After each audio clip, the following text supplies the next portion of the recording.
முதலாவது வார்த்தையை வசனத்தை நாம் வாசிக்க கேட்போம். இந்த காரியங்கள் நடந்த பின்பு கர்த்தருடைய வார்த்தை ஆபிரகாமுக்கு தரிசனத்திலே உண்டாகி அவர் ஆபிரகாமே நீ பயப்படாதே, நான் உனக்கு கேடகமும் உனக்கு மகா பெரிய பலனுமாய் இருக்கிறேன். அல்லேலூயா. மகா பெரிய, ஹலோ எல்லாம் சொல்லுங்க, மகா பெரிய பலன். அப்போ ஒரு அசுரனுக்குள்ள இருக்கிற பலன் தான் கர்த்தர் நமக்குள்ளே தந்திருக்கிறார். அல்லேலூயா. காண்டாமிருகத்தின் கொத்த பலன் நமக்குள்ளே இருக்கிறது. எத்தனை பேருக்குள்ள இருக்கு? காண்டாமிருகத்தினுடைய பலன் எத்தனை பேருக்குள்ள இருக்கு? நிறைய பேரை காணும். அல்லேலூயா. ஆமா, நம்ம எதிரிட்ட போய் ஃபைட் பண்ணி ஜெயிக்கிறதுக்கு பலனா,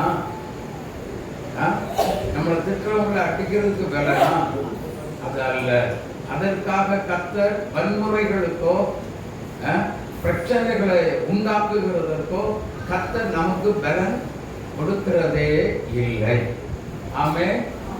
அப்போ தேவன் எதற்காக பலப்படுத்துகிறார் அப்படின்னு பார்க்கும் பொழுது, நீங்க சம்பாதிப்பதற்கான கைப்பலனை, நீங்க நல்லா இருப்பதற்கு, ஆசீர்வாதமாக இருப்பதற்கு தேவனாகிய கர்த்தர் என்ன செய்கிறார்? கைப்பலனை கொடுக்கிறார்.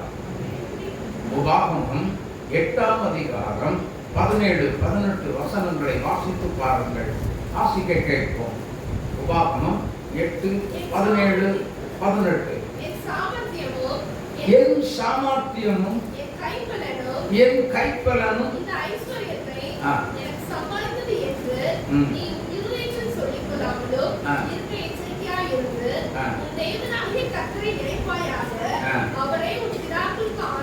அவரே உன் பிதாக்களுக்கு ஆணையிட்டு கொடுத்த நம்முடைய உடன்படிக்கையை உறுதிப்படுத்தும்படி இந்நாளில் உனக்கு உண்டாயிருக்கிறது போல ஐஸ்வர்யத்தையும் சம்பாதிப்பதற்கு பலனை உனக்கு கொடுக்கிற தேவன். ஆமென். அல்லேலூயா. கர்த்தர் இயேசுவாவை மகிமைப்படுத்துங்க.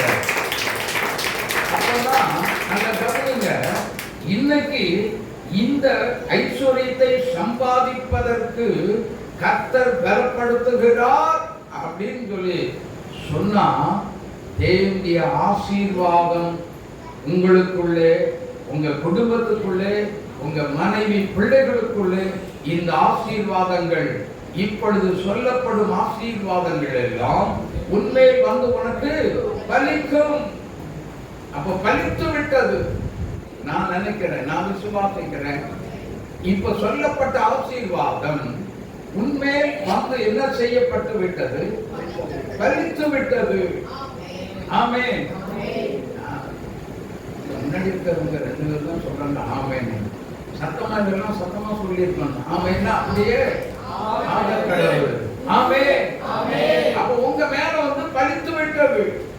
ஆமென். Praise the Lord. உபாகமம் 28:1 படிச்சு பாருங்க. நான் உனக்கு விதிக்கிற உன் தேவனாகிய கர்த்தருடைய கட்டளையின்படி எல்லாம் செய்ய நீ கவனமாய் இருக்கும்படிக்கு அவர் சத்தத்துக்கு உண்மையாய் செவிகொடுப்பாயானால் உன் தேவனாகிய கர்த்தர் பூமியில் உள்ள சகல ஜாதிகளிலும் உன்னை மேன்மையாக வைப்பார். நீ உன் தேவனாகிய கர்த்தரின் சத்தத்துக்கு செவி கொடுக்கும் பொழுது இப்பொழுது சொல்லப்படும் ஆசீர்வாதங்கள் எல்லாம் உண்மையில் வந்து உனக்கு பலிக்கும். அல்லேலூயா. அல்லேலூயா. அப்போ சம்பாதிப்பதற்கான, ஐஸ்வர்யத்தை சம்பாதிப்பதற்கான முதலாவது கர்த்தர் கொடுக்கிறது ஞானம். ஆமென். இரண்டாவது என்ன கொடுக்கிறார் அப்படின்னா கைப்பலன். அல்லேலூயா. சொல்லுங்க ஆமென் சொல்லுங்க. என்ன உற்சாகமா இருக்கீங்களா? என்ன தூங்கிட்டு அப்படியே எந்திரிச்சு வந்துட்டீங்களா? இல்ல பிரைஸ் தி லார்ட் ஹalleluya ஆமென் சொல்லலாம் அப்பதான் உங்களுக்கு பலிக்கும் ஆமென் ஹalleluya கர்த்தருடைய பிள்ளைகளே இப்பொழுது சொல்லப்படும் ஆசீர்வாதங்கள் எல்லாம் உன்மேல் வந்து உனக்கு என்ன செய்யப்படும் பலிக்கும் அப்படின்னா நல்லா புரிஞ்சுக்கோங்க கர்த்தர் சொன்ன சில ஆசீர்வாதங்கள் எல்லாம் உங்களுக்கு பலிக்கணும் அப்படின்னு சொல்லி சொன்னா ஏசாயா தீர்க்கதரிசன புஸ்தகம் 43ஆம் அதிகாரம் 18வது வசனத்தை ஒருவர் வாசிங்க. நல்லா புரிஞ்சுக்கோங்க முந்தினவைகளை நீ நினைக்க வேண்டாம். முந்தினவைகள் என்ன? முந்தினவைகள்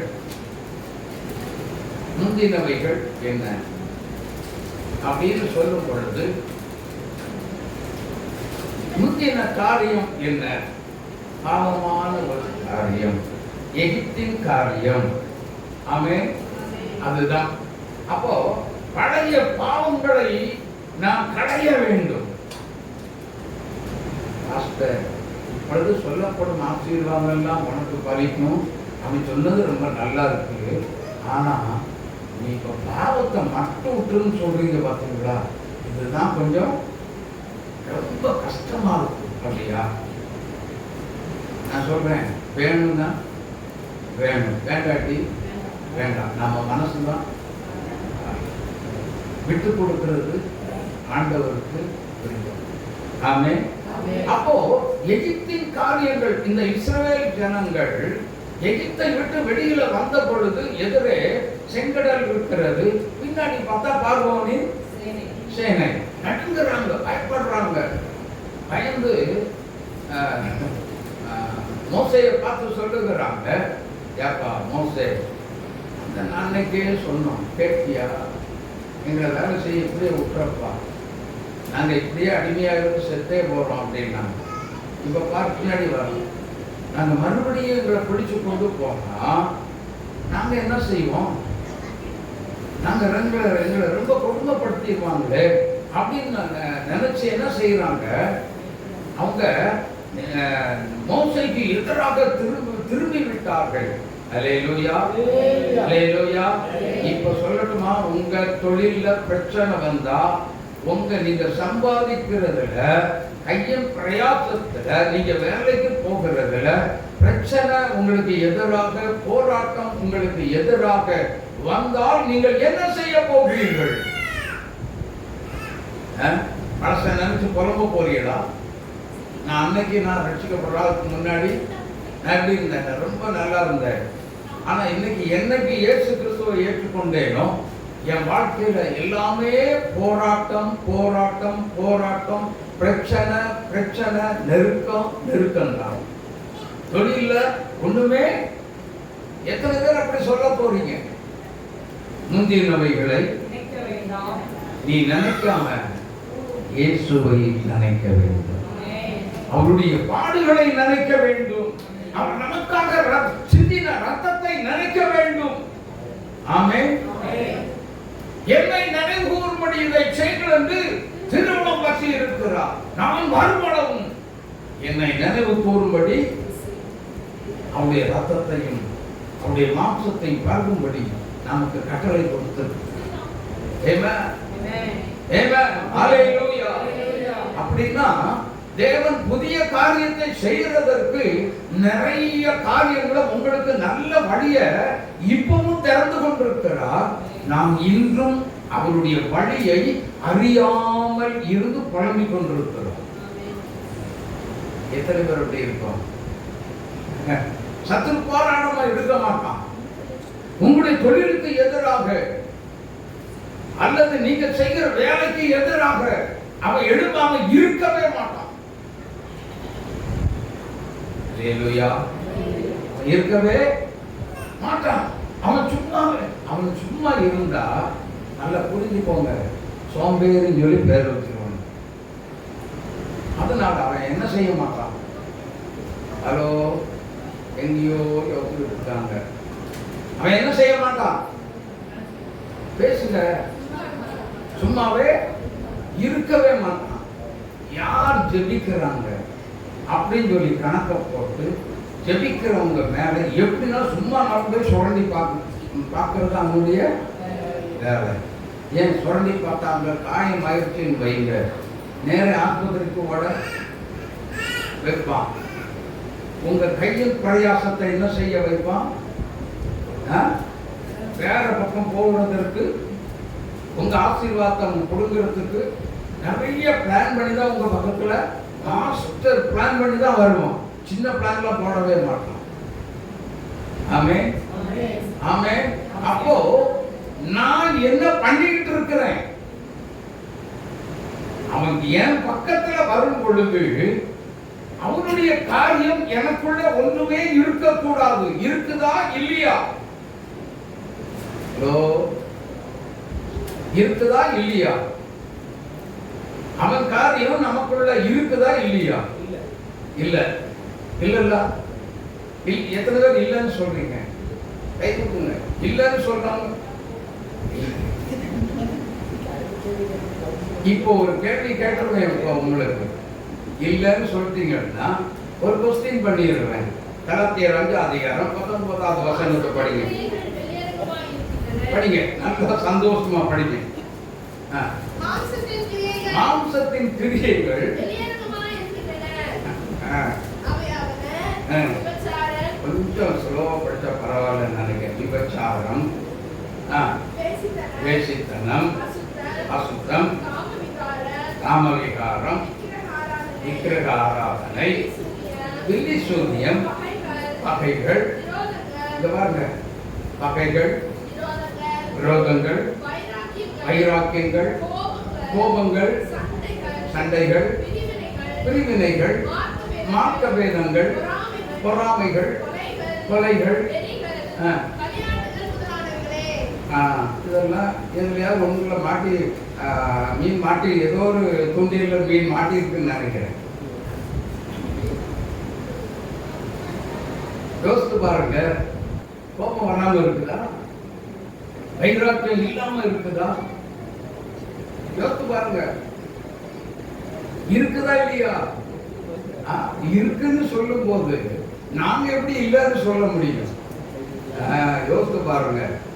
இதெல்லாம் இந்த மாம்சத்தின் கிரியைகளை ஒரு ஒரு பொக்கிஷ வைப்பாக இந்த மண்ணுக்குள்ள இருந்து கொண்டேதான் இருக்கிறது. ஆமென், அல்லேலூயா. இது ஆட்டோமேட்டிக்கா தானா என்ன செய்யும்? திடீர்னு வெடிக்கும். ஃபர்ஸ்ட் வெடிச்சு செதறும் பொழுதுதான் நம்முடைய சுய ரூபம் தெரியும். அது வரைக்கும் தெரியாது. ஓ, இவர் நல்ல பாஸ்டர் இருக்கார், இவர் எப்படிப்பட்டவர், சூப்பரான பாஸ்டர் இருக்கார். அப்படி சுய ரூபம் வெடிச்சு செதறும் போதுதான் தெரியும், ஐயோ இவன் மகா பயங்கர ரொம்ப டேஞ்சரான ஆளுன்னு. கொஞ்சம் சிந்திச்சு பாருங்க. அப்ப இவைகள் எல்லாமே இருக்கும் பொழுது எப்படி எகிப்தினுடைய காரியம் எனக்குள்ள இல்லைன்னு எவ்வளவு தைரியமா சொல்றீங்க?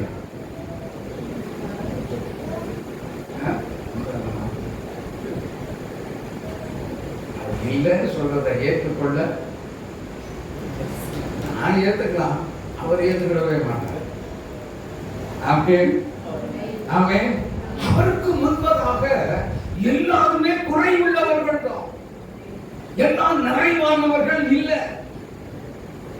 சரி, இவர்கள் எல்லாமே களையப்பட வேண்டும் அப்படின்னா நல்லா புரிஞ்சுக்கோங்க. எலியா பலிபீடத்துல என்னென்ன வச்சாரு? என்னென்ன வச்சாரு? 12 பலிபீடம், கர்த்தருடைய பலிபீடம் தகர்க்கப்பட்டு கிடந்துச்சு.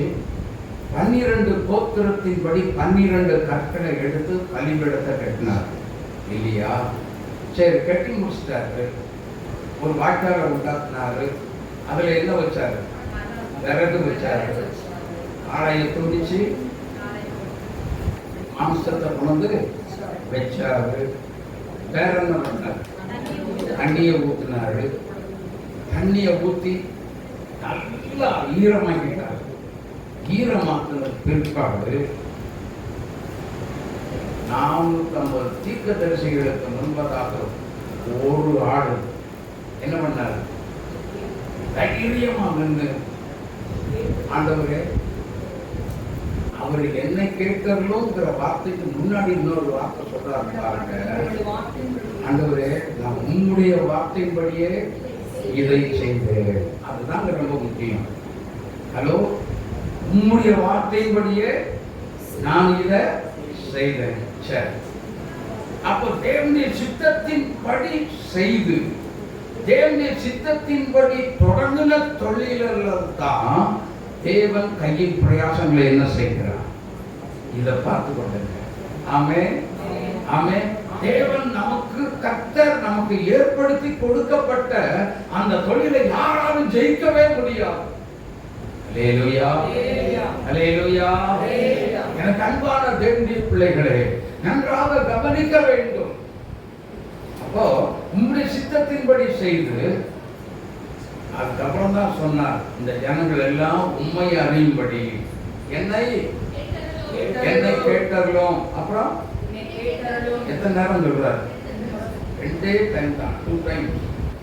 அதுக்குள்ள படத்துக்கு என்ன பண்ணுச்சு? வானம் அக்கினி இறங்கிச்சு. ஆனா ஒரு காரணம் நான் கேட்கிறேன், எல்லாருமே லோத்து இருப்பாங்க, என்னடா இவன் பலிபீடத்துக்கு தண்ணியை கொண்டு குடமா ஊத்துறாங்க, பைத்தியம் பிடிச்சு போச்சு, எப்படி தீ பிடிக்கும், எப்படி தீ வைப்பான் இல்லையா? ஆனா தீ வைக்கிறது வந்து தானா இறங்கணும் அப்படின்னு தான் பந்தயம். போட்டியினுடைய ஒரு முக்கிய சாராம்சமே பலிபீடத்துல யாரும் தீ வைக்கவே கூடாது. பலிபீடத்துல வானத்திலிருந்து அக்கினி இறங்கி பட்சிக்கணும். ஆனா எலியாவுக்கு அப்ப தனக்குள் இருக்கிற அந்த தேவனாகிய கர்த்தரை நன்றாக புரிந்து கொண்டபடியினால் தான் அவ்வளவு தைரியமா பேசுகிறார். வானத்திலிருந்து அக்கினி இறங்கணும். அப்ப அதுக்கு முன்னாடியே அவருக்கு வானத்திலிருந்து அக்கினி இறக்கி என்ன இருந்திருக்கு, எக்ஸ்பீரியன்ஸ், அனுபவம் இருந்திருக்கு. இல்லைன்னா அவ்வளவு தைரியமா பேசுவாரா? என் தேவன், நான் அடுத்த வார்த்தை நான் தேவனுடைய ஊழியக்காரனே, என்ன தைரியமா பேசுறான்னு பாருங்க. ஒத்த ஆளு, நான் தேவனுடைய ஊழியக்காரனே ஆனால் வானத்திலிருந்து அக்கினி இறங்கி ரட்சிக்க கடவுது. ஒரே நொடி, அடுத்த நிமிஷம் மாம்சத்தையும் காணும், விறகையும் காணும். சைடுல ஓடிச்சு பார்த்தீங்கன்னா 6-7 குடம் தண்ணி, அதையும் காணும், மண்ணையும் காணும். ஹலோ, மண்ணையும் காணுமா? அதை இருந்துச்சு இருக்கா? மண்ணையும் நக்கி போட்டது அப்படின்னு இருக்கிற சார். அல்லேலூயா, அல்லேலூயா. நல்லா புரிஞ்சு கொள்ளுங்க. இப்ப இதுல ஒரு முக்கியமான ஒரு காரியத்தை கர்த்தர் நமக்கு கற்றுக் கொடுக்கிறார். என்னன்னா, நாம் கிறிஸ்துவுக்குள் பலன் சம்பாதிக்கக்கூடிய, ஐஸ்வர்யத்தை சம்பாதிக்கக்கூடிய அல்லது ஆத்துமாக்களை சம்பாதிக்கக்கூடிய கைப்பலன் வேணும் அப்படின்னா முதல்ல செக் பண்ண வேண்டியது நம்முடைய பலிபீடம். ஹலோ, நம்முடைய கர்த்தருடைய பலிபீடம் செக் பண்ணப்படணும். அது கரெக்டா ஒழுங்கா இருக்குதா அல்லது தகர்க்கப்பட்ட, உடைக்கப்பட்ட ஒரு நிலைமையில் இருக்கிறதா அப்படிங்கிறத என்ன செய்யணும், கொஞ்சம் சோதித்து பார்க்க வேண்டும். அல்லேலூயா. 40 நாட்கள் நமக்கு உபவாசத்துல சங்கிலி தொடர் ஜெபம் ஓடிட்டு இல்லையா? நல்ல யோசித்து பாருங்க. ஆனா இது நாள் வரைக்கும் அந்த டைமை பிக்ஸ் பண்ணி ஒவ்வொருத்தருக்கும் ஒவ்வொரு டைமை கொடுத்துருக்காங்க. யாராவது அந்த டைம் படி இப்போ ஜோம் பண்ணிட்டு இருக்கேன்னு சொல்றவங்க எல்லாம் கரங்களை உயர்த்துன்னு பார்க்கலாம். பார்த்தீங்களா? ஒரு சிலர், ஏதோ ஒரு சிலர், மீதி எல்லாம் எங்க போனீங்க? இங்க ஒருத்தர் தான் இருக்கிறார், மீதி பார்த்தீங்களா? டைமை பிக்ஸ் பண்ணி நம்ம என்ன செய்யணும், அந்த டைம் படி ஜெபித்தாத்தான் பலிபீடத்தில் வேதம் சொல்லுகிறது, பலிபீடத்துல தீபம் அணையாமல் எரிந்து கொண்டே இருக்க வேண்டும் என்று சொல்லப்பட்டிருக்கிறது. அப்ப எரிந்து கொண்டே இருந்தது உண்மையானால், ஒரு அந்த பலிபீடத்துல ஒரு எறும்பு பக்கத்துல போகுமா? இல்ல. ஏதாவது ஒண்ணு பக்கத்துல போய் அதை உடைக்கிறதுக்கு மனசு வருமா? இல்ல. நெருப்பு அணைஞ்ச ஒரு பலிபீடத்துல தான் உடைக்கப்பட்டு கிடக்கிறது. ஹலோ, இப்ப புரிஞ்சிருப்பீங்க. நம்முடைய ரட்சிப்பின் அஸ்திவாரமே அசைந்து சீர்குலைந்து போனதை போன்ற ஒரு சூழ்நிலை ஏற்பட்டிருக்கிறது. அப்படி இருந்தா தான் ஜெப வாழ்க்கை என்ன செய்யப்படுகிறது? உடைக்கப்படுகிறது. ஆமென், ஆமென். அப்போ நம்முடைய ஜெப வாழ்க்கை இன்னும் உடைக்கப்பட்ட நிலைமையிலே இருந்தா நாம் எப்படி இருப்போம் அப்படின்னா, நல்லா தூங்கி தூங்கி தூங்கி தூங்கி ஜெப நேரத்துல நல்லா தூங்கி தூங்கி அப்படி இப்படிமா தூங்கி விடுவோம். அதுதான் நடக்கும். நம்மால உருப்படியா ஜெபிக்க முடியவே முடியாது. பலிபீடத்தை செக் பண்ணி அதை சரி செய்ய வேண்டும். ஆமென். அதை செக் பண்ணிட வேண்டும். அப்படி இருந்தால் மட்டுமே தேவனாகிய கர்த்தர் நமக்கு கைப்பலனை சம்பாதிப்பதற்கான கைப்பலனை கொடுத்து நம்மை ஆசீர்வதித்து உயர்த்துகிற தேவன். கரந்தட்டி இயேசுவை மகிமைப்படுத்துகிறார். இந்த ஆசீர்வாதம் என்று எதை சம்பாதிக்கிறதற்கு பலன் கொடுக்கிற தேவன் அதை ஆவிக்குரிய ரீதியில் உலக பிரகாரமா சம்பாதிக்கிற ஐஸ்வர்யத்தை சம்பாதிப்பதற்கு, ஆஸ்தியை சம்பாதிப்பதற்கு சொல்லிடுவோம். ஆவிக்குரிய நீதியில எடுத்துக்கிட்டா அதை எதை நாம் சொல்ல முடியும்? எதை சொல்லலாம்?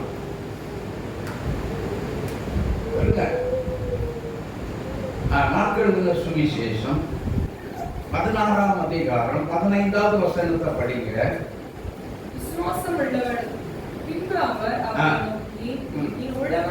நீங்கள் உலகமெங்கும் போய் சர்வ சிருஷ்டிக்கும் சுவிசேஷத்தை என்ன செய்யுங்க? சுவிசேஷத்தின் மூலம் நீ ஆத்ம ஆதாயம் செய்வதற்காகவே கர்த்தர், ஆத்மாக்களை சம்பாதிப்பதற்காகவே கர்த்தர் உனக்கு கைப்பலனை கொடுக்கிறார். கரந்தட்டி இயேசுவை மகிமைப்படுத்துகிறார். இதுல யாருமே ஆமே சொல்லல. ஆனா உங்களுக்கு பங்களா தந்துருவா, பங்களாலாம் சம்பாதிப்பதற்கு கைப்பலன் கர்த்தர் கொடுத்திருக்கிறார். பெரிய கார் வாங்குறதுக்கு கர்த்தர் கைப்பலன் கொடுத்திருக்கார். ஆமே நாமே சொல்லி வச்சிருப்பாங்க.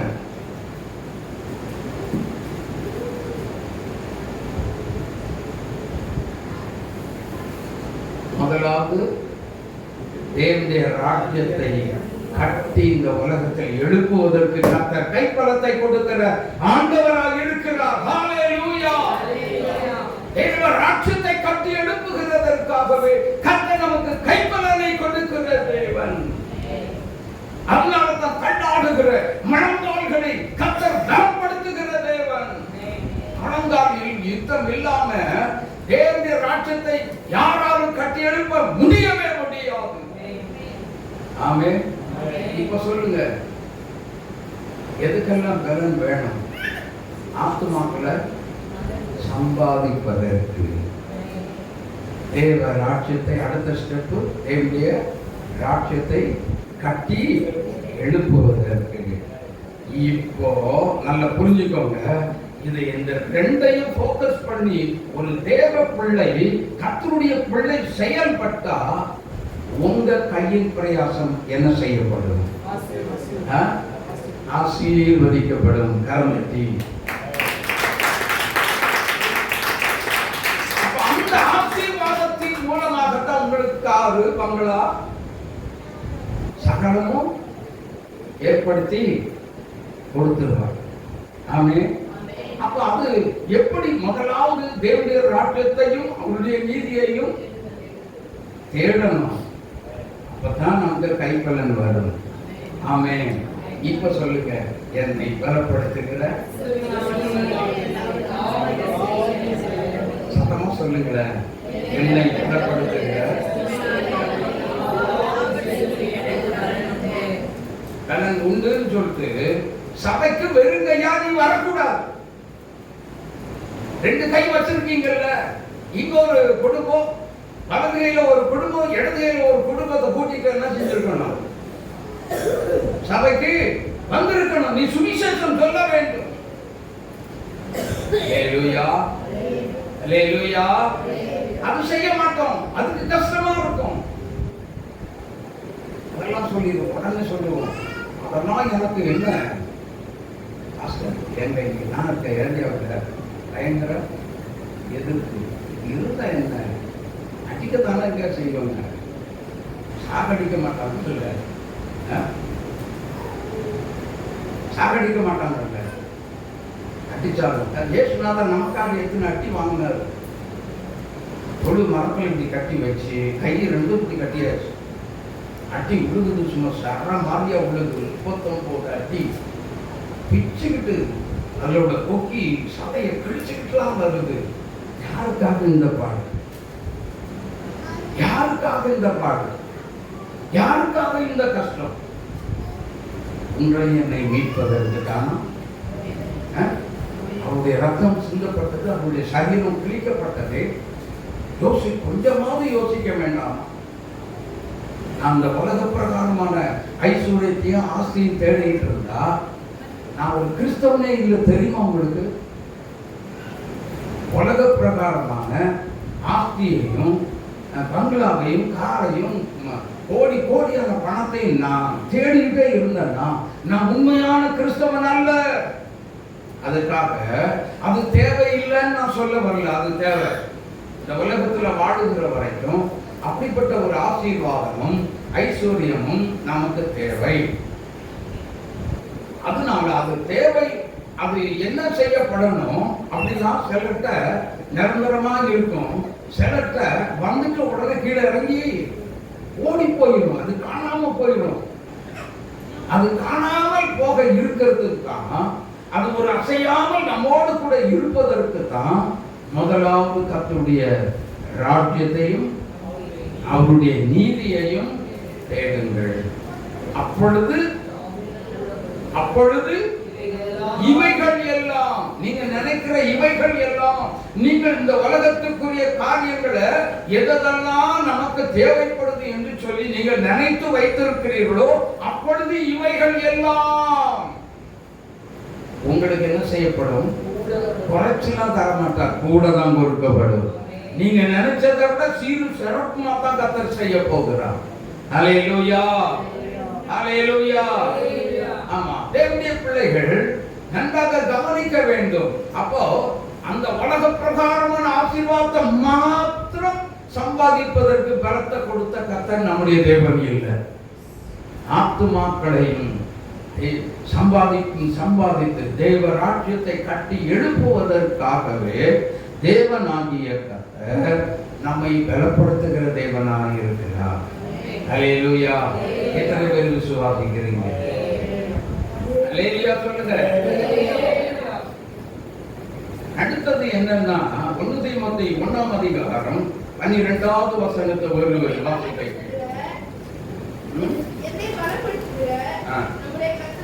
என்னை பலப்படுத்துகிற நம்முடைய கர்த்தராய் இருக்கிற இயேசு கிறிஸ்து, நல்லா புரிஞ்சுக்கோங்க, என்னை உண்மை உள்ளவன் என்று எண்ணி இந்த ஊழியத்திற்கு ஏற்படுத்தினபடி நான் அவரை ஸ்தோத்தரிக்கிறேன். அல்லேலூயா, அல்லேலூயா. அப்போ நல்லா புரிஞ்சுக்கோங்க, தேவன் ஒரு தேவனுடைய பிள்ளைகளை, இங்க கவனிங்க ஏமா, ஒரு தேவனுடைய பிள்ளைகளாகிய நம் அனைவரையும் நம்மை கர்த்தர் பலப்படுத்த வேண்டுமானால் நம்மகிட்ட சில குவாலிஃபிகேஷன் தேடுறாரு. என்ன குவாலிஃபிகேஷன்? எம்ஏ, பிஎட், பிஹெச்டி அதெல்லாம் தேவையில்லை, அதெல்லாம் கர்த்தர் கேட்கல. எம்ஏ லிட்ரேச்சர், உலக பிரகாரமான எஜுகேஷனை கர்த்தர் கேட்கல. ஆனா குவாலிஃபிகேஷன் கேட்கிறார். என்ன குவாலிஃபிகேஷன்? அதற்குள்ளே அந்த வசனத்தை மறுபடியும் படிக்க ஒரு வார்த்தை இருக்கிறது. என்னை பலப்படுத்துகிற நம்முடைய கர்த்தராய் இருக்கிற இயேசு கிறிஸ்து என்னை உண்மை உள்ளவன் என்று எண்ணி போதும். அப்போ நம்ம கிட்ட என்ன வேணும்? ஹலோ, என்னை பலப்படுத்தணும்னா நான் எப்படிப்பட்டவனாக இருக்கணும்? நீங்களும் நானும் எப்படிப்பட்டவங்களா இருக்கணும்? வாயை தரங்க. உண்மை இல்லாதவன் தேவனுடைய ஆசீர்வாதத்தை பெற்றுக்கொள்ளவே முடியாது. ஆமென். வேதத்திலே வாசிக்கிறோம், உண்மை உள்ளவன் பரிபூர்ணமான ஆசீர்வாதத்தை பெறுவான். அப்ப நீங்க தேடு அப்படின்னு சொல்லல, உண்மையா இருந்தா அதை தேடுன்னு சொல்லல, அது சம்பாதிப்பதற்கு முயற்சி பண்ணுன்னு சொல்லல. கர்த்தருக்கு முன்பதாக நீ உண்மையா இருந்தால், ஆமென் ஆமென். அப்ப உண்மையா இருக்கிறோமா இல்லையா? வேதத்துல அனனியா சப்பிராள்ங்கிறவங்க உண்மை இல்ல. அவனுடைய முடிவை பாருங்க, அவனுடைய பின் விளைவை பாருங்க. மகா ஆபத்தான ஒரு நிலைமையில போய் முடிந்தது. அவங்க குடும்பமே அழிந்து விட்டது. அந்த சூழ்நிலைக்கு நம்ம என்ன செய்யக்கூடாது? காணிக்கை கொடுக்கிறதுல உண்மையா இருக்கணும், ஏழைகளுக்கு கொடுக்கிறதுல உண்மையா இருக்கணும், கர்த்தரை கனப்படுத்துறதுல உண்மையா இருக்கணும், ஆலயத்துக்கு ஆராதனைக்கு வருகிறதுல உண்மையா இருக்கணும், தேவனை அதிகாலமே எழுந்து தேடுவதில் உண்மை உள்ளவங்களா இருக்கணும். இந்த உண்மையெல்லாம் இல்லை அப்படின்னு சொன்னா குடும்பத்துக்குள்ள உண்மையா இருக்கணும், கணவனுக்கு மனைவி உண்மையா இருக்கணும், மனைவிக்கு கணவன் உண்மையா இருக்கணும். ஆமென். அதெல்லாம் இருக்கிறோம். வேதத்தை வாசித்து தியானம் செய்கிறதுல உண்மை உள்ளவர்களாய் இருக்கணும். இருக்கிறோமா இல்லையா? நம்ம வீட்டுல விசேஷம் வந்தா, கல்யாண வீடு வந்தா எதெல்லாம் போகும் தெரியுமா? நம்மளை விட்டு வேத வாசிப்பு, ஜெபம், இந்த ரெண்டுமே ஓடி போயிடும். ஆட்டோமேட்டிக்கா ஓடி போயிடும். ஏன் நேரம் இல்லையா? நேரம் இல்ல இருக்கு. எப்படி தெரியுமா? உற்றார் உறவினர்கள் எல்லாரும் அந்த நைட் நேரம் முன்னாடி இந்த திருமண பந்தல் உள்ள உட்கார்ந்து என்ன செய்வாங்க? வா வா வா, என்ன வீட்டுக்குள்ள என்னதான் பண்ணிட்டு இருக்க, வா வா. அரட்டை அறந்தான் அப்பப்போ ஏறும். வந்தது போனது கதை, இட்டு போன கதை. கடைசியில யாரையோ ஒருத்தரை பிடிச்சி திட்டி தேவையில்லாத மனஸ்தாபங்களை அங்க என்ன பண்ணுவாங்க? சம்பாதிச்சு வச்சுக்குவாங்க. தேவையாது நேர போய் என்ன செஞ்சிருக்கணும்? அங்க அரட்டை அடிக்கிறத கர்த்தருடைய சமூகத்துல போய் என்ன பண்ணணும்? ஒரு மணி நேரம் ஒன்னாங்க, ஆண்டவரே என் பிள்ளை நாளைக்கு திருமணம் நடக்க போகுது, அது ஆசீர்வதிங்க சொல்லி ஒரு 1 hour உன்னால ஜெபிக்க முடியாதா? ஒரு அதிகாரம் உன்னால வேதத்தை எடுத்து வாசிக்க முடியாதா? முடியும் அல்லவா?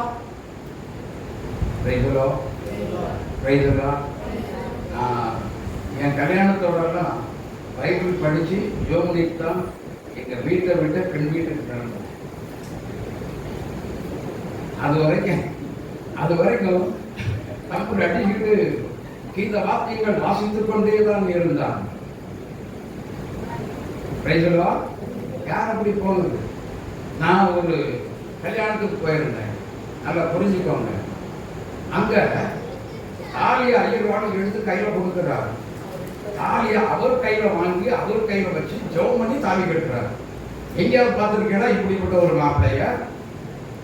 அந்த குடும்பம் எப்படி இருக்கும்? ஆசீர்வாதமா இருக்காதா? உண்மை உள்ளவர், ஜெபிக்கிறதுல உண்மை உள்ளவர் கிறிஸ்தவர், ஜெபிக்கிறதுல உண்மை உள்ள தேவ பிள்ளை, அவங்கள தாங்க கர்த்தர் ஆசீர்வதிப்பார். ஆமென் ஆமென். உண்மை. மோசேயை குறித்து ஆண்டவர் சொல்லுகிறார், என் ஜெப வீட்டில் எங்கும். இந்த ஜெப வீட்டில் எத்தனை பேர் உண்மையா இருக்கீங்க? தேவ சம்பத்திலிருந்து கூடுன இந்த ஜெப வீட்டில் டைமை கொடுத்திருக்காங்க. எத்தனை பேர் உண்மையா இருக்கிறோம்? எத்தனை பேர் ஜெபிக்கிறோம்? எத்தனை பேர் வேதத்தை வாசித்துக் கொண்டிருக்கிறோம்? தேவ பாதத்தில் கர்த்தருக்கு முன்பதாக உண்மை உள்ளவனாய் இருக்க வேண்டும். அது உண்மை இல்லைன்னா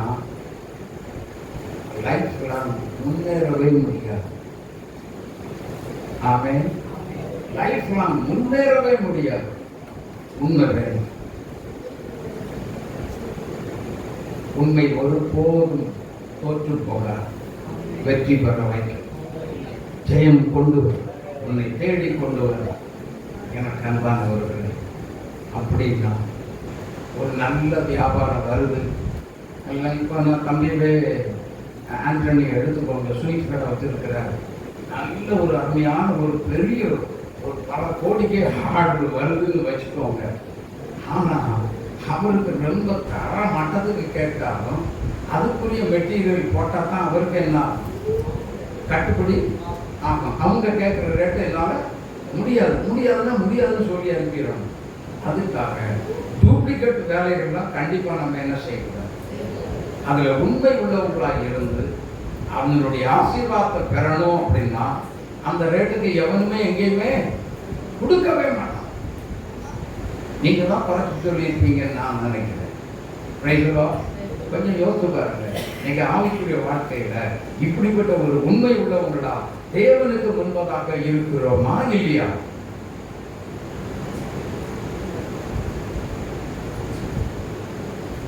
உண்மை உள்ளவன்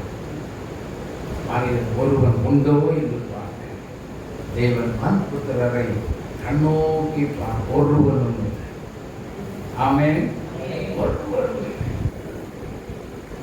எனக்கு அன்பானவர்களே, அப்படின்னா நானும் சேர்த்து தான் என்ன இயேசப்பா சொல்லியிருக்காரு அன்னைக்கு. அப்படித்தானே? யோசித்து பாருங்க. உண்மை இல்லை. உண்மை உள்ளவர்களால் இருந்தால் மட்டுமே இப்பொழுது சொல்லப்படும் ஆசீர்வாதங்கள் எல்லாம் உன்மேல் வந்து உனக்கு அளிக்கும். உன்மேல் வந்து உனக்கு அளிக்கும். 2 தீமோத்தேயு 4ஆம் அதிகாரம் 11வது வசனத்தை வாசிங்க பாருங்க. 1 தீமோத்தேயு 4:11.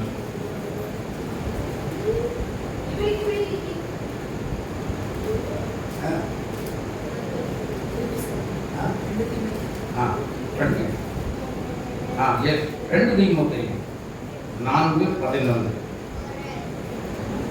லூக்கா மாத்திரம் என்னோட இருக்கிறான். மார்க்கை உன்னோட கூட்டிக் கொண்டு வா. ஊழியத்தில் அவன் எனக்கு பிரயோஜனம் உள்ளவன். பாத்தீங்களா? ஊழியத்தில் அவன் எப்படிப்பட்டவன்? அப்போ பிரயோஜனம் என்று சொன்னா அவன்கிட்ட என்ன இருக்கு?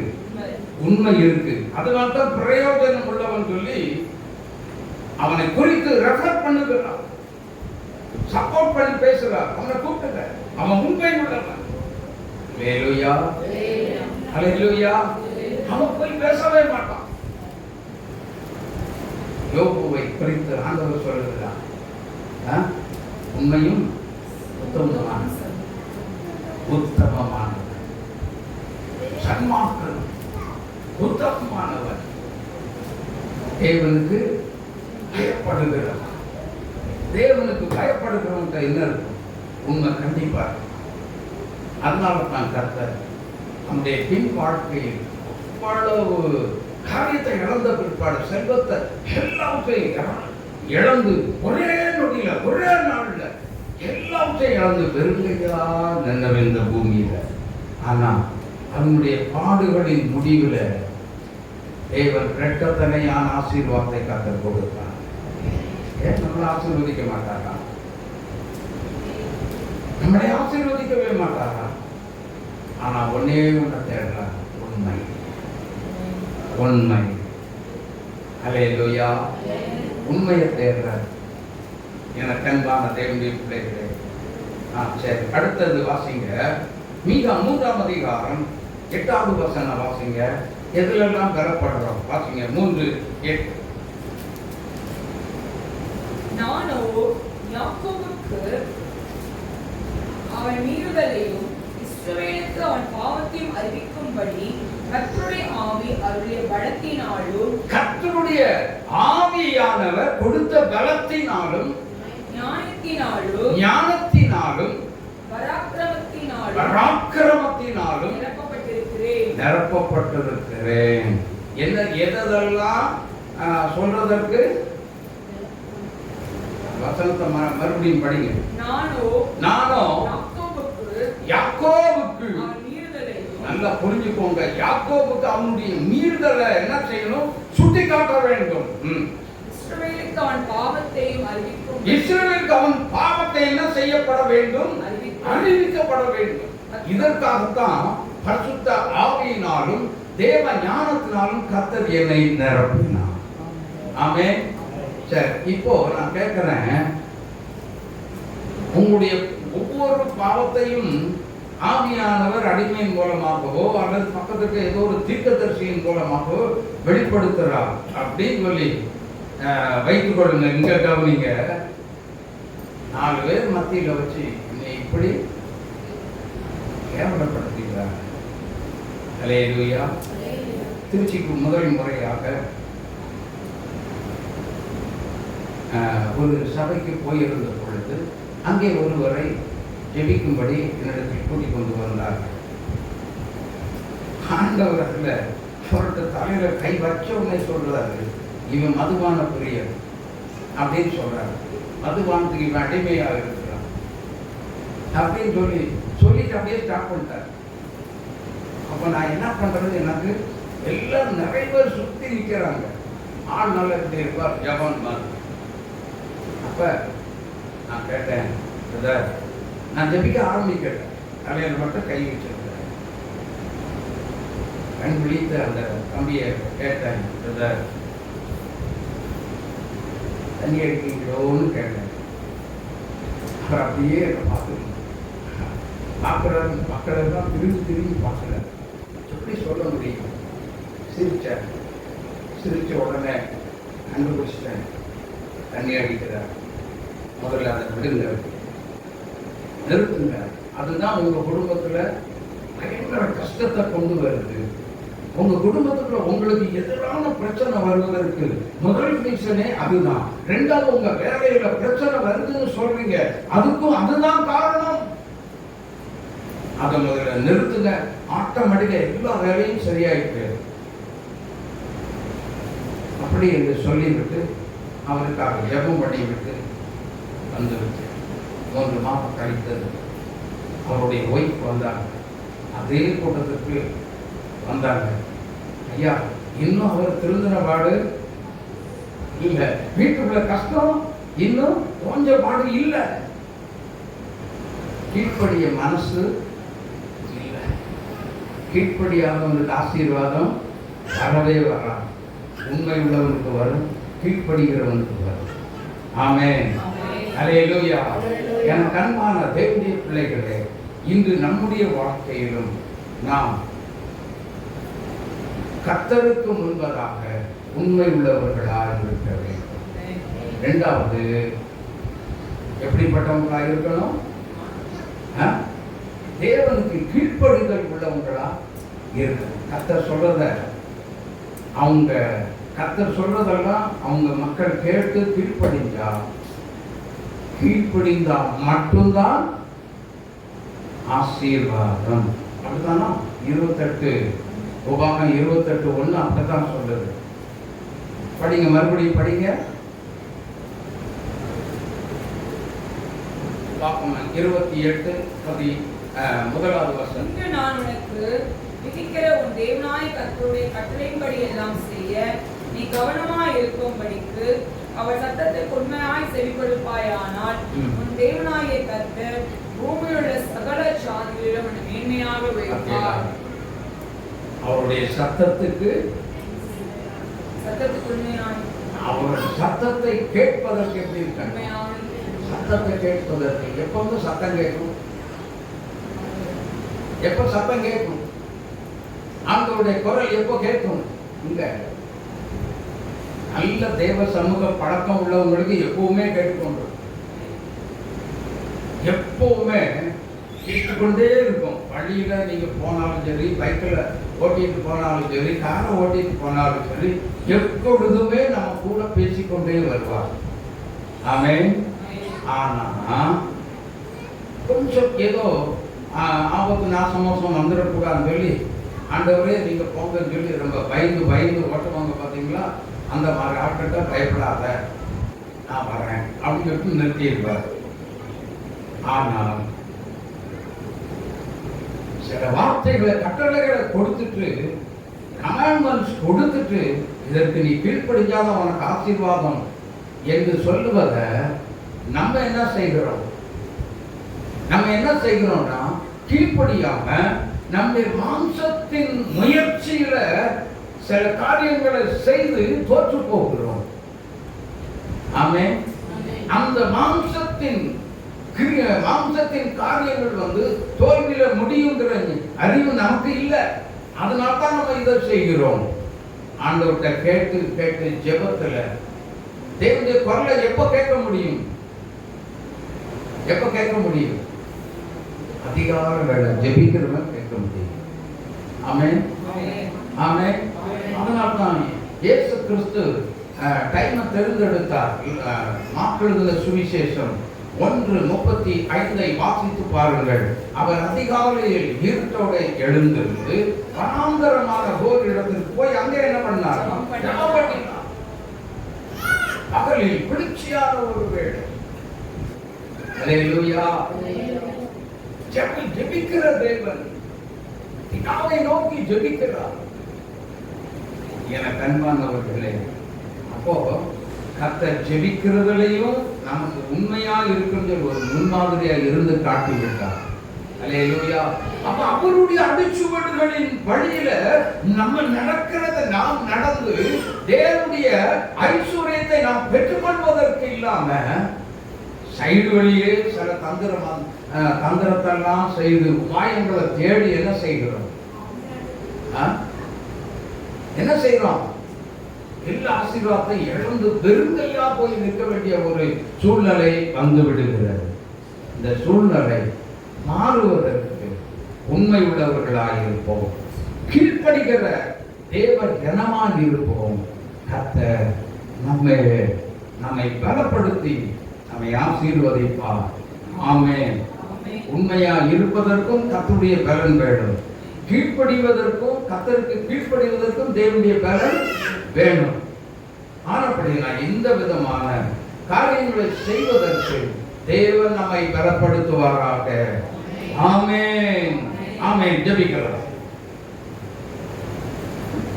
என்னை பலப்படுத்துகிற கிறிஸ்துவின் கைதட்டி பாடுவோம். எல்லாவற்றையும் செய்ய எனக்கு உண்டு. என்னை பலப்படுத்துகிற கிறிஸ்துவினாலே எல்லாவற்றையும் செய்ய எனக்கு பலன் உண்டு. கைதட்டி பாடுங்க. நான் எல்லாவற்றையும் செய்ய எனக்கு பலன் உண்டு.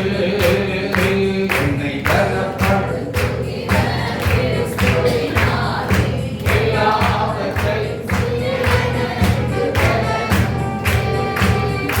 நான் எல்லாவற்றையும் செய்ய எனக்கு பலன் உண்டு. நான் எந்த நிலைமையில் இருந்தாலும் நான் மனரம்மியமாய் இருப்பீங்கே.